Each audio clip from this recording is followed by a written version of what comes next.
सल्लि अला मुहम्मदिन व आलि मुहम्मद। औज़ु बिल्लाहि मिनश शैतानिर रजीम। बिस्मिल्लाहिर रहमानिर रहीम। अल्हम्दुलिल्लाह वस्सलातु वस्सलामु अला इबादिहिल लज़ीना इस्तफ़ा व लअनतुल्लाहि अला अअदाहिम अदाइल्लाह। अम्मा बअद फ़क़द क़ाल अल्लाहु तआला फ़िल क़ुरआनिल करीम। बिस्मिल्लाहिर रहमानिर रहीम। इन्न फ़ी ज़ालिका लइब्रतन लिउलिल अबसार। खुदावंद आलम ने कुरान करीम में जब जब भी किसी ख़ास क़िस्सों का तज़किरा किया है या किसी बात की तरफ मुतवज्जह करना चाहा है, कायनात के खिलकत के हवाले से या कायनात के रमज़ और राज के हवाले से, तो खुदावंद आलम ने वहाँ पर इस तरीक़े के जुमलों को इस्तेमाल किया है कि इसमें अक्लमंदों के लिए इशारा है, इसमें अक्ल रखने वालों के लिए इबरतें हैं और पोशीदा हैं। इस तरीक़े के अल्फाज खुदावंद आलम ने कुरान करीम में इस्तेमाल किए हैं, ख़ुसूसन जब भी ख़ास क़िस्सों का तज़किरा हुआ है। और ये बार बार ज़िक्र करना इस बात के लिए है कि इसमें तुम्हारे लिए इबरतें हैं, इसमें तुम्हारे लिए हिकमतें हैं, इसमें तुम्हारे लिए तजुर्बा है कि तुम किस तरीक़े से इन वाक़यात को देखते हुए अपनी ज़िंदगी गुजार सकते हो, दुनिया और आखिरत में कामयाब हो सकते हो। लिहाज़ा अज़ीज़ों, अभी तक की जो हम लोगों का सिलसिला रहा है वाक़े आशूरा के हवाले से और उसमें पोशीदा राज और उसमें पोशीदा इबरतें, अगरचे के वाक़े आशूरा की इबरतें अगर इसको बयान किया जाए तो यकीनन एक तवील गुफ्तगू की ज़रूरत है। लेकिन चूँकि अय्याम अज़ा भी ख़त्म हो चुके थे, दरअसल ये अय्याम अज़ा के हवाले से गुफ्तगू थी, लेकिन मसरूफ़ियात की वजह से यह गुफ्तगू नातमाम रही। आज मैं उन तमाम चीज़ों को मुख्तसर तौर पर आज के इस एपिसोड में तमाम करना चाहूँगा। इंशाअल्लाह फिर कभी हयात रही तो इस हवाले से हम लोग गुफ्तगू करेंगे कि वाक़े आशूरा में जो इबरतें पोशीदा हैं। सबसे पहले हमें ये जानने और समझने की ज़रूरत है कि करबला जैसा वाक़या क्यों रूनुमा हुआ, क्यों ये वाक़या पेश आया कि पैगम्बर अकरम की ही उम्मत ने, पैगम्बर अकरम ही के घराने को इस मुसीबतों के साथ और इन मज़ालिम के साथ आपके ऊपर यह हादसा पेश आया। एक बात। दूसरी बात ये कि इमाम हुसैन के मुकाबिल में किस तरीक़े के अफराद मौजूद थे, दो। तीसरे, वाक़े करबला के बाद जो हालात रूनुमा हुए हैं और वाक़े करबला से जो इनक़िलाब पैदा हुआ था आलम इस्लाम में, उसकी तरफ हमें ख़ास तवज्जो देने की ज़रूरत है, जिसमें मैं सिर्फ़ चंद चीज़ें आज तज़किरा करूँगा। सबसे पहले हमें ये देखना है कि हमने करबला से क्या सीखा है। तो सबसे पहले करबला में अगर हम ये देखें कि हमने करबला वालों से क्या सीखा है, तो सबसे पहले उसमें आता है सब्र व इस्तिक़ामत। यानी आपके अंदर ईमान को लेकर आपके अंदर इतना मुहकम आपका अक़ीदा और ईमान इस कदर मज़बूत होना चाहिए, आप में अंदर इस कदर साबित कदमी होनी चाहिए कि 12 जगहों पर अल्लाह ने ईमान वालों की जब तारीफ़ की है तो इस अल्फाज में किया है कि सुम्मस्तक़ामू, यानी ईमान लाने के बाद वो सिर्फ़ ईमान नहीं लेकर आए बल्कि अपने उस ईमान पर, अपने उस अक़ीदे पर डटे रहे, साबित कदम रहे। चाहे उनके साथ कितना भी जुल्म हुआ, लेकिन वो अपने अक़ीदे से, अपने ईमान से वो अपने कदमों को उन्होंने पीछे नहीं हटाए। लिहाजा करबला में सबसे अहम चीज़ जो सीखी जाने वाली है वो है सब्र व इस्तिक़ामत, कि आप अपने ईमान पर, आप अपने अक़ीदे पर और आपने जिस चीज़ के लिए आपने कदम उठाया है उस पर आप आगे ही बढ़ते जाएँ और उससे पीछे ना हटें। और ये सब्र व इस्तिक़ामत हमें करबला के हर ज़ाविये में नज़र आता है, हमें करबला के हर शहीद में नज़र आता है, करबला में मौजूद इमाम हुसैन के साथ मौजूद हर फ़र्द में सब्र व इस्तिक़ामत नज़र आता है। लिहाजा आप देखिए, ना सिर्फ़ वो शहदा के जो शहीद हुए नहीं, बल्कि बाद करबला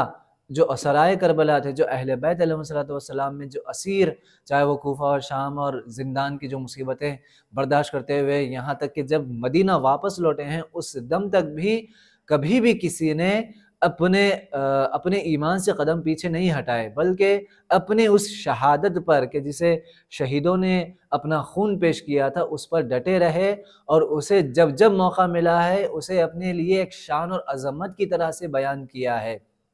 और ये वाक़ईन सब्र व इस्तिक़ामत कि जहाँ पर ये साबित करें कि हमारा ईमान खुदा पर, उसके रसूल पर और उसकी लाई हुई किताब पर और क़यामत पर और आखिरत पर कितना मजबूत है। ये सबसे अहम है करबला के दर्स में कि आपके अंदर सब्र व इस्तिक़ामत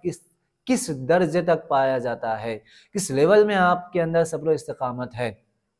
और यही चीज़, इसी चीज़ के लिए शैतान घबराता है कि जब किसी एक मोमिन के ईमान को वो आज़माना चाहता है तो अलग अलग हथकंडों से वो उसके ईमान को कमज़ोर करना चाहता है, उसे उसके अक़ीदे से और उसके ईमान से वो कदम दो कदम पीछे लेना चाहता है। लेकिन मोमिन का जो ईमान होता है वो साबित कदम होता है, कल जबल रासिख़ होता है, वो एक मज़बूत पहाड़ की तरह होता है कि वो अपने अक़ीदे से पीछे नहीं हटता। और हमने ये देखा है और आज भी हम देख रहे हैं कि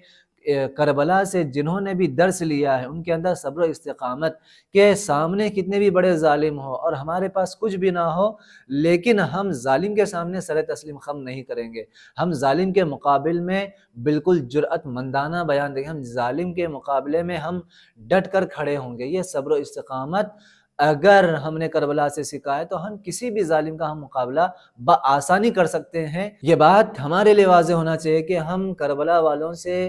क्या दर्स हमने लिया है, सब्र इस्तिक़ामत हमारे अंदर कितना पाया जाता है। एक बात, दूसरी बात, अगर हम जब करबला वालों को जब हम सलाम करते हैं या हम करबला वालों से दूसरा रुख अगर हम देखते हैं तो सब्र इस्तिक़ामत पर जो सबसे अहम चीज़ जो हमें करबला वालों से सीखना है वो है वफ़ा या वफ़ादारी। अपने ईमान से, अपने परवरदिगार से, अपने किए हुए वादे से और अपने अपने मौला और आका से हम कितने वफ़ादार हैं। ये वफ़ादारी हर चीज़ में हमें सिखाई जाती है और ये वफ़ादारी अगर हमने देखा है तो असहाब इमाम हुसैन में देखा है। सबसे पहले वफ़ादारी के लिए अगर हम जिसे कहें कि वफ़ा को अगर मुजस्सम किया जाए तो हज़रत अब्बास के लिए हम ये अल्फ़ाज़ कह सकते हैं कि वफ़ादारी मौला अब्बास से। ना सिर्फ़ ये कि जब भी हम वफ़ादारी की बात करते हैं तो शायद हम सिर्फ़ एक ही रुख देखते हैं कि मौला अब्बास ने पानी नहीं पिया और ना पानी ना पीकर आपने वफ़ादारी का सबूत दिया है। नहीं, वफ़ादारी का वो सिर्फ़ एक झलक थी जो मौला अब्बास ने पानी ना पीकर आपने बताई है। असल वफ़ादारी ये है कि आप अपने ईमान से, अपने परवरदिगार से कितनी वफ़ा कर रहे हैं। आप अपने परवरदिगार से, अपने मौला और आका की कितने ताबे हैं। ये सबसे अहम वफ़ादारी है। क्यों? जब मैंने ला इलाहा इल्लल्लाह कह दिया, जब मैंने मोहम्मद रसूलुल्लाह कह दिया, जब मैंने अली वलीउल्लाह कह दिया, अल्लाहुम्मा सल्लि अला मुहम्मद व आले मोहम्मद, यानी सिर्फ़ इसे ज़बान से कहना नहीं है बल्कि उसे अमली तौर पर साबित करना है। और ये अमली तौर पर साबित करना, इसी को वफ़ादारी कहते हैं। और इसी में एक बात भी मैं दर्स एक अहम पैगाम देता चलूँ कि जब हमने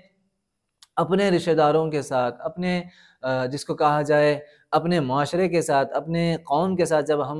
वफ़ादारी की जब हम बात करते हैं तो हमें ये देखना है कि मैं अपने घर वालों के साथ कितना वफ़ादार हूँ। एक शौहर अपनी बीवी के साथ कितना वफ़ादार है, एक बीवी अपने शौहर के लिए कितनी वफ़ादार है,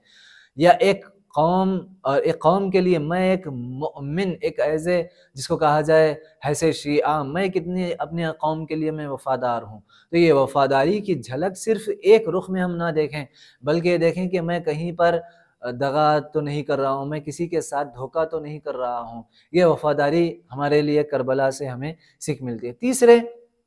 बसीरत और इताअत का उन्वान अगर हम देखें कि इताअत जो जिसे कहा जाए कि करबला वालों में जो इताअत पाई जाती है कि आप कभी भी अपने अल्फाज से ना हटें, आपने आखिरी दम तक। और इसका सबूत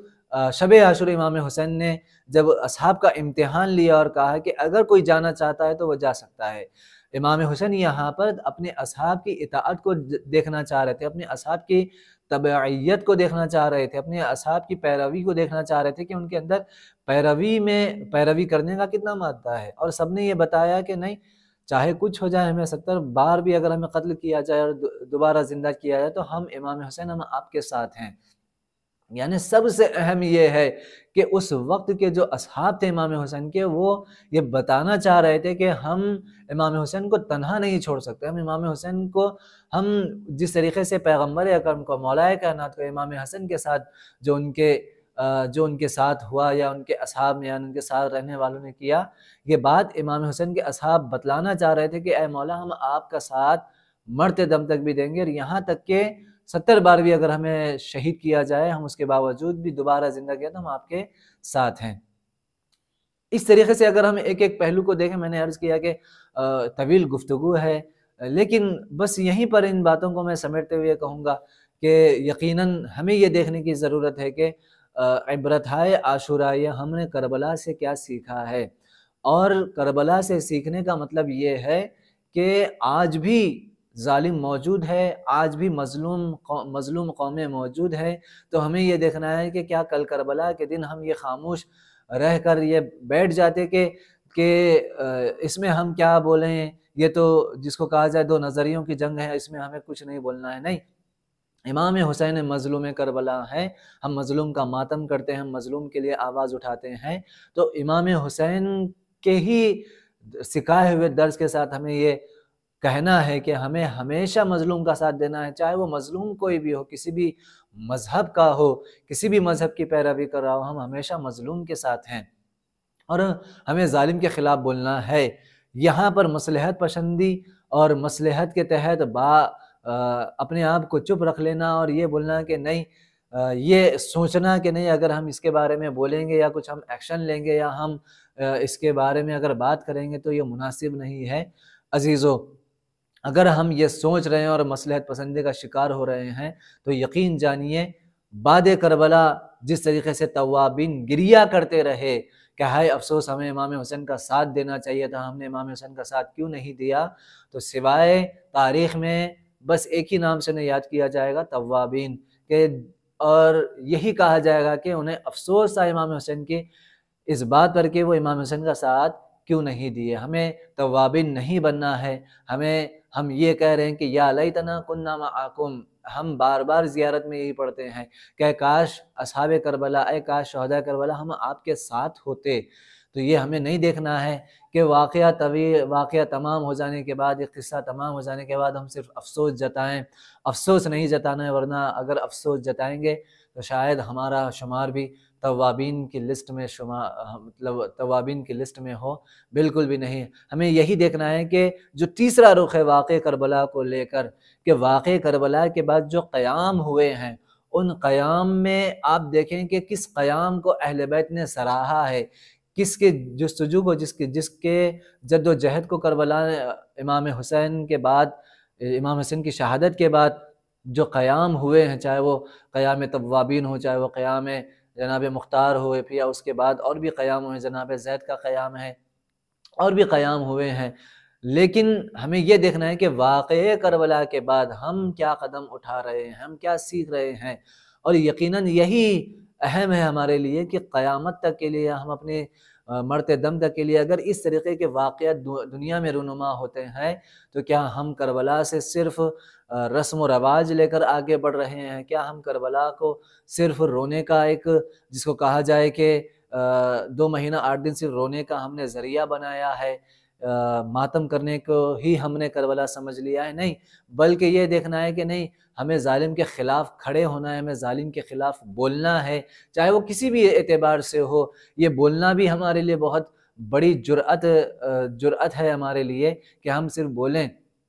क्योंकि बोलने के लिए भी लोग जो है मसलहत पसंदी का शिकार हो रहे हैं कि शायद अगर हम बोल दें तो ये मसला हो जाएगा, वो मसला हो जाएगा। बहरहाल हमें ये देखने की ज़रूरत है कि हम करबला से हम क्या सीखा है हमने, और करबला से सीखने के साथ साथ अगर हमारा सही मुतालिया हो करबला के हवाले से कि करबला क्यों रूनुमा हुई और करबला में साथ देने वाले कौन अफराद थे और मुखालिफ में कौन अफराद थे, 2 तीसरे करबला के बाद जो वाक़यात रूनुमा हुए हैं, जो क़याम रूनुमा हुए हैं, वो